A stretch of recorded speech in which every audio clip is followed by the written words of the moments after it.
Hello, everybody. Welcome to another episode of the Capital Gains Tax Solutions podcast, where we believe most high net worth individuals and those who help them, they really struggle with clarifying their capital gains tax deferral options, and not having a clear plan is the enemy. And using a proven tax deferral strategy, such as the Deferred Sales Trust, is an amazing way for you to create and preserve more wealth, exit highly appreciated assets, defer millions of dollars of capital gains tax. Again, so you can create and preserve more wealth or help your clients, friends, or family do the same. My name is Brett Swarts, and I'm founder of Capital Gains Tax Solutions. And we're on a mission every single one of these podcasts to bring some of the best real estate, financial, wealth, and business minds in the world, where they can share their ideas, deal stories, tactical wisdom with us so we can all create and preserve more wealth. So I'm excited about our next guest. Before we go there, by the way, we're also streaming on Expert CRE Secrets as well. So all of our commercial real estate experts out there, or investors that are listening, so glad to have you listening to us. I'm excited about our next guest. He's out of the great state of Arizona. He is on a mission to help you grow your wealth, particularly through ATM and cash flowing businesses. And he's going to share his story with us and the advantage that he brings with over 40 years of business development, financial services experience, and an executive team that has built alliances across the industry to help you grow. And something that we all love, cash flow, but guess what? Sometimes it's from these sources that perhaps we didn't think about, right? And ATMs perhaps are one of those ones that I'm curious to learn about, and I think you are too. Please welcome to the show with me, Michael Guthrie. Michael, how are you doing? Fantastic. Thank you so much for having me, Brett. Excellent. And for our listeners getting to know you for the first time, would you give us a little bit more about your story and your current focus? So, and it's a wide range of things also. So me and my wife started an ATM company back in 1996 on her credit card. We bought our very first ATM machine, installed it in a nightclub in San Francisco, drained our bank account of all $2,000. And that club, thank God, it was only open on Friday nights and Saturday nights. Otherwise, we would have run out of money. And we would actually go to the club on Friday and Saturday night and watch ourselves actually make $2 at a swipe, just so we could actually make sure that the business was actually viable. And at the time, I was still working in a hospital as an MRI tech. And that's what I did for a spell while we started to grow that, what we called our side hustle at the time. Amazing, Mike. I love that. The fact that you guys were hands-on and you weren't even sure. You drained the bank account. You're working the regular job. And by nights and weekends, you weren't just partying like the rest of them, although you probably have a good time there at the club as well. You were actually watching people do it. So on average, Mike, I'm curious, how many swipes would happen on those first few months or first few nights? So you'd probably see 20. The interesting thing is we would watch, and you do 25 to 30 swipes a night. And every time there was a swipe, my wife would be like, we could have another drink. And it was sort of weird because we were so new and so young.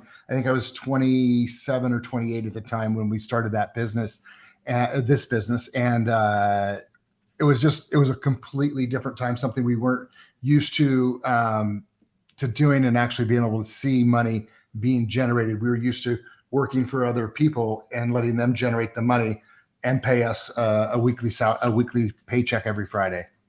Yeah, that is so cool. Yeah, it's very tangible, right? When you see it live right there and you're having a good time and you're having a few drinks. Very cool, Mike. Before we dive into our topic at hand, which is building an ATM cash flow business, I want to take one other step back, Mike. I believe we've all been given certain gifts in this life, and these gifts have been given to us to be a blessing and help to others. So I'm curious, what would you say the one or two strengths that you believe you were given, and how does that help how you help and bless people today? I think one of the gifts I was given is I'm not afraid to talk to anybody about anything. So for me, connecting people and creating relationships has been the biggest. It's the biggest barrier of entry for most people, because they're afraid to actually go and have a conversation with somebody they have no idea who they are or whether they're even interested in what you're bringing to the table. And my thing is, you have to go through everybody. And everybody could be a no to get to your yeses. So for me, the more contacts I can make and the more relationships I can form and forge, the better off I'm going to be long term. Whether or not we do something today, maybe we do something in 2 weeks, or maybe we just become friends and have a barbecue. But creating those relationships is the biggest thing, that gift that I have that I bring to the table for most I love it. for most of my life. That's great. That's great. Not afraid to talk to anyone about anything, and building relationships makes sense. Now let's dive into the topic at hand, which is building an ATM cash flow business. By the way, if you want to start right now and take action, if you already like what Mike is saying, go to cypressadvantage.com. That's cypressadvantage.com.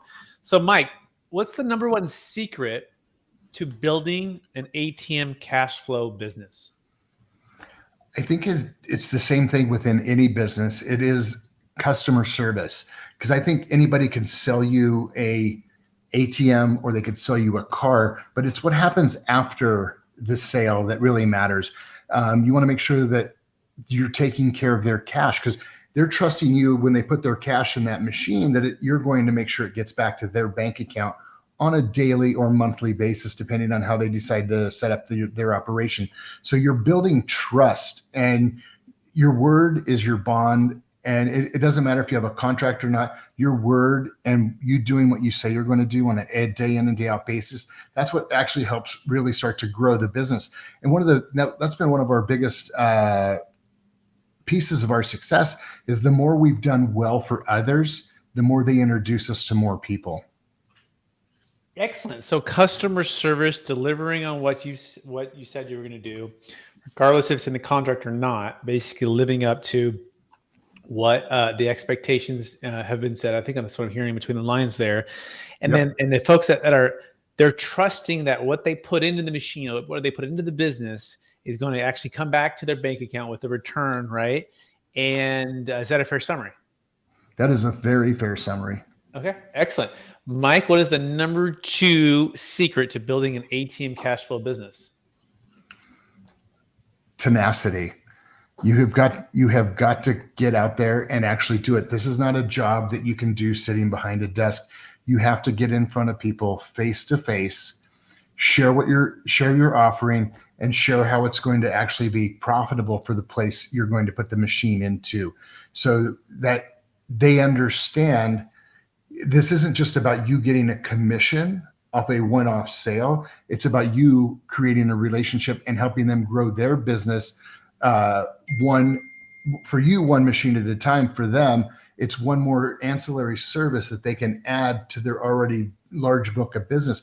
90% of our clients are convenience stores / gas stations, and they have so many different vendors. They don't want to be dealing with every vendor, but if they know that you'll come in, you'll place the ATM machine, you'll take care of it, and they get a paycheck at the end of every month without hassle, you've actually created a profit center inside their business to help them continue to grow what they're doing.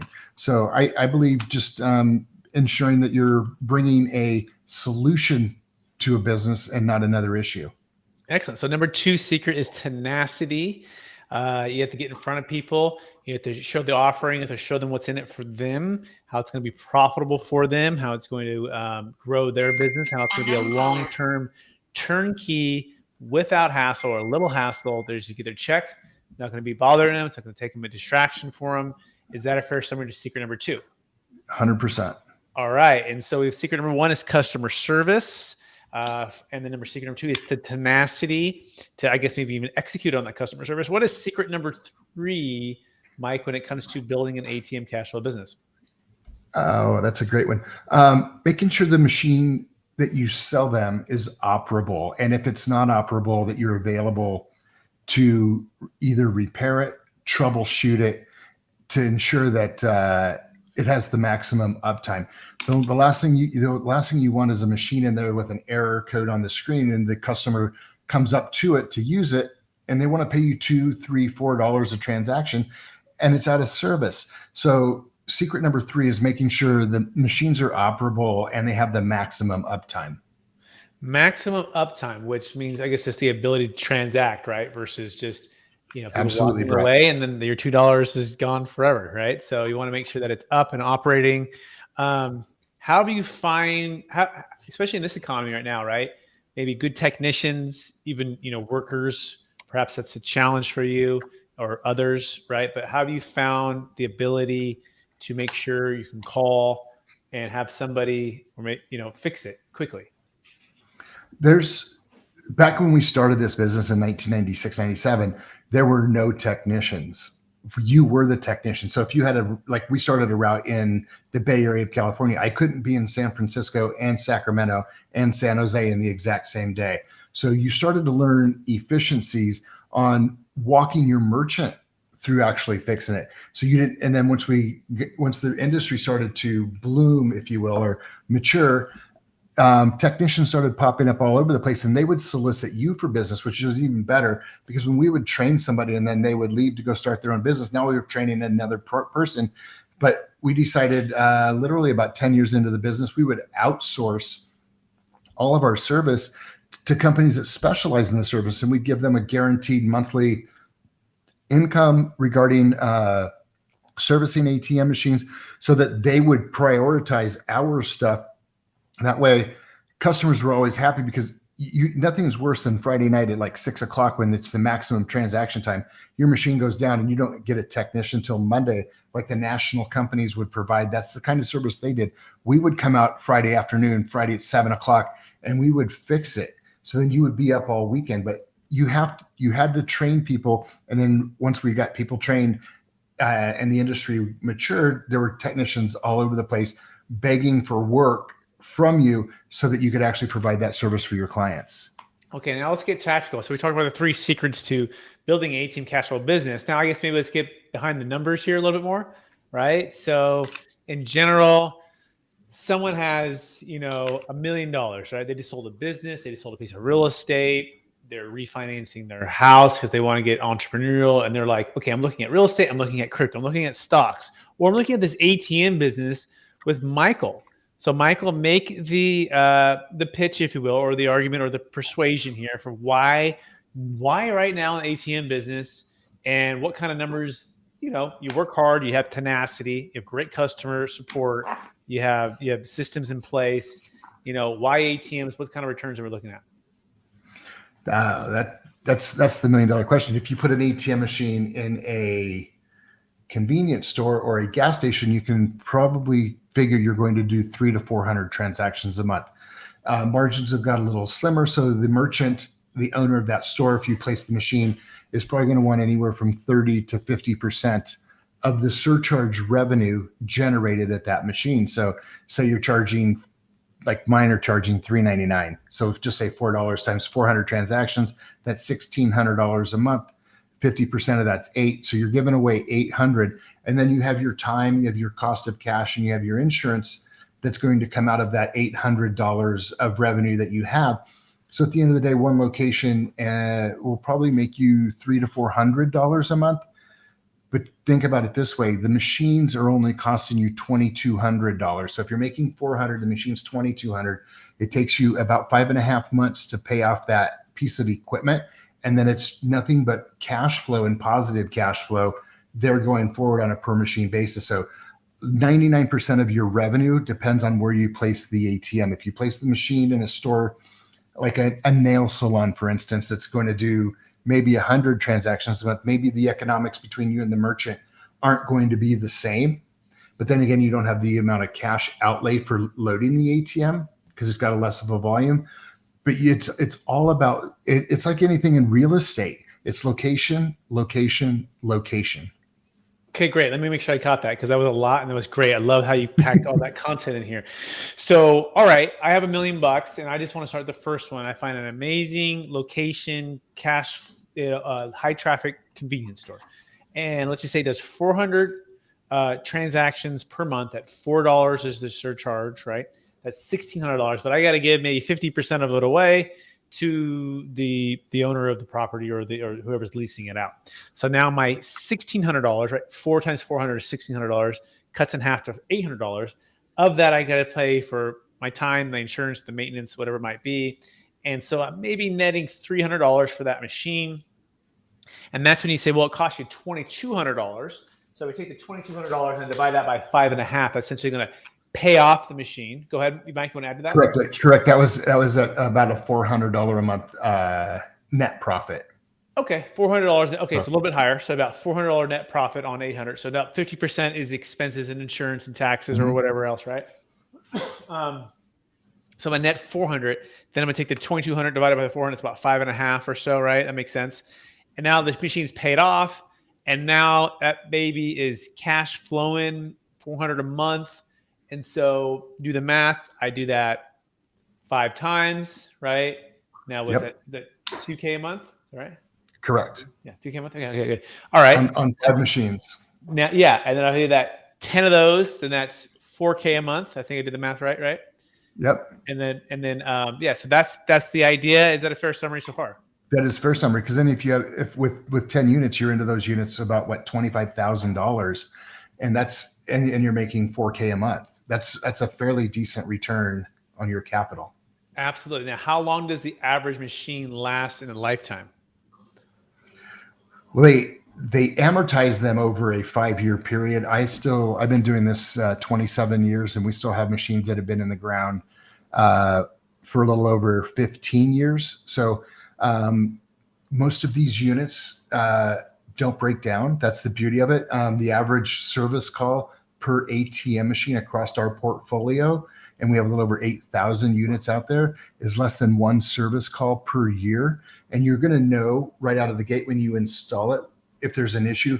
Most service issues are created by a machine being dropped or not installed correctly, or taken out of the box correctly, and they've dropped the machine. So you're going to have a service call in the first 30 to 90 days. Other than that, those machines are fairly bulletproof, and they run forever. Wow, we're talking with... That's been my experience. Yeah, absolutely. We're talking with Michael Guthrie, CypressAdvantage.com. That's CYPRESS Advantage.com, CypressAdvantage.com, building an ATM cash flow business. Fascinating, Mike. Fascinating. Now, what percentage of this do you feel like once you've got let's say your year or 2 years in the business, you've got 10 to 20 of these units, you understand the maintenance, you understand the placement, you understand the service technicians to get out there. You can service it yourself. Probably want to do this all yourself. But essentially, you've got 2 years of hustle and tenacity, right? Perhaps at that point, am I able to be passive, or is that just a fantasy for this ATM business? Like, how passive can I really be? Depends on how active you want to be. The more active you are in the business, the more profitable you can be, and the more inactive, or say you hire people to do your cash loading for you, you just have to factor that into your expense. So maybe you're not making $400 a month per machine, maybe you're only making $300, but then you already have somebody else doing all the work. So then you can truly turn this into a passive run business. I personally, for the last 10 years, have not really loaded any ATMs. I'm more passive, and based on the amount of business that we have out there, our phone rings on a regular basis, and we get accounts added every single week, and we're not even leaving our desk at this point. It's all word of mouth and a wonderful customer service. Excellent. So you really have made it into a passive machine for you. Now I'm wondering. Now let's transition to the phase of capital gains tax solutions, right? Someone might listen to this and might say, I may or may not want to be the ATM business, but they might be thinking, well, maybe I want to sell my business. Maybe I've gotten to the point where it's truly a business where I can step away, someone could buy it and buy the entire portfolio, right? And you're selling the entity. Now you're faced with maybe some capital gains tax, right? And let's say you're selling the business for $10 million as a whole, and you're about to pay $2, $3, $4, $5 million of tax. I'm curious, Mike, what have you found, or what strategies have you looked at to be able to defer that capital gains tax? And what would that mean to you if you could, sell and defer the tax and even reinvest in another ATM business or other real estate or other things that you might want to do? It's funny you say that. About 4 years ago, we started investing in multifamily real estate for a tax shelter. And we've taken me off of the payroll at the ATM company, and I became the real estate professional by investing in multifamily real estate, taking the depreciation for myself as a real estate professional, offsetting my wife's active income from the ATM company. So we've actually implemented that strategy quite readily, and it's worked out pretty well. I haven't paid federal income tax for 3 years. And we'll see when we get down the road of exiting the ATM company if if that alternative opportunity is still there, if there's other things I need to be doing to offset the capital gains of the sale. So well said. And by the way, that is brilliant, Mike. And if you didn't catch all of that, rewind that again. Some key facts there, okay? And when Mike's saying real estate professional, he doesn't necessarily mean he's selling real estate or he's a real estate licensed or anything like that. What it means is he's basically spending the majority of his time, at least 750 hours. There's a couple different things, but 750 hours is the minimum, and it's not on a payroll somewhere else. That opens up a window for him to become a real estate professional. But his wife is still working in the ATM business, right? And they have regular income coming from that. But because they're filing jointly, check with your CPA, he's able to depreciate the real estate that they bought. And that depreciation not only helps with the cash flow to offset on the real estate they own, but also the cash flow that they're making actively, or that she's making actively right there. It is such a beautiful thing. By the way, you have bonus depreciation this year at 80%, 100% last year. So if you have assets to depreciate, you want to consider, at least if you're holding for the next 3 to 5 years.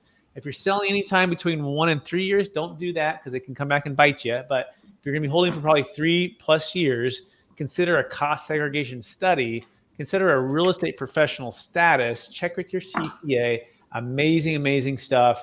If you want any help with that, you can go to capitalgainstaxsolutions.com. We have all the contacts and opportunities to help you with that. Now, Mike, I want to talk about the capital gains tax. This is the next part, right? When you depreciate, eventually you go to zero, right? You go to zero. So you're depreciating those assets, and eventually, when they go to zero, there's no more depreciation to offset over here, right? So guess what? We have a way to defer the capital gains tax on the sale of the business or the real estate. And then you put it into this trust, you can defer the tax, but then you can reinvest the proceeds, all tax deferred, into a new LLC that can reset your depreciation schedule, all tax deferred. Okay. So we call this the tax flow game. You have the tax flow game, not just the cash flow, it's about tax flow. And you rinse, wash, repeat. And so I'm curious, does any of that resonate with you? I'm all ears. I'm listening. You are now the sensei, and I'm the student. Absolutely. Well, I appreciate that. You go to capitalgainstaxsolutions.com. Anyone who wants to learn about that. But essentially, you have a business, primary home, investment real estate. We can eliminate the need for the 1031 exchange. We can move funds outside the taxable estate. You can diversify your wealth using something called a deferred sales trust. And we started out in real estate at a young age in the Bay Area. Building houses with my mom and my dad, and we found that the 1031 wasn't always your friend, right? It could be your friend for a long time, but sometimes you have a low depreciation schedule, you have too much debt, you don't have enough liquidity, you have too much active time, and you want to be either retire or just diversify or just wait until an opportunity makes sense for you. And so what we offer is something called a deferred sales trust. Go to capitalgainstaxsolutions.com. It's kind of like the Netflix to the old blockbuster that you're used to with the 1031. It's really, really amazing. Over close to 30-year track record now. Check it out, capitalgainstaxsolutions.com. That being said, Mike, are you ready for the lightning round? I am ready for whatever you got coming for me. All right, here we go. Knowing what you know now, if you could go back to your 25-year-old self, what's the one golden nugget you make sure to tell yourself to do? I would have gone a lot harder, faster in the ATM space and gathered up more real estate. And when I say real estate, more 2 by 2 square feet of ATM real estate a lot faster. We did it slow and grow, and that worked out really well for us. We didn't take on any investors, but I would have worked harder to gather more real estate quicker. Excellent. Question number 2, if you could go back, what's the number one book you've recommended or gifted the most in the past year? Think and Grow Rich. Great book. Timeless. Question number 3. What are you most curious about right now? Where we're heading with the interest rates. That's probably one of the biggest things that keeps me up, because I'm in a lot of multifamily opportunities, and when the interest rate varies, that's going to affect whether or not we're going to continue buying or if we're going to continue holding stuff off to the side. 100%. Those interest rates are really, you could have great occupancy, great NOI, but you can have bad debt or good debt that becomes bad debt because the rate cap's in place and it's really challenging. So 100% For really sure. interesting to see all that. Question number 4. What's the number one leadership quote or theme that you strive to live by?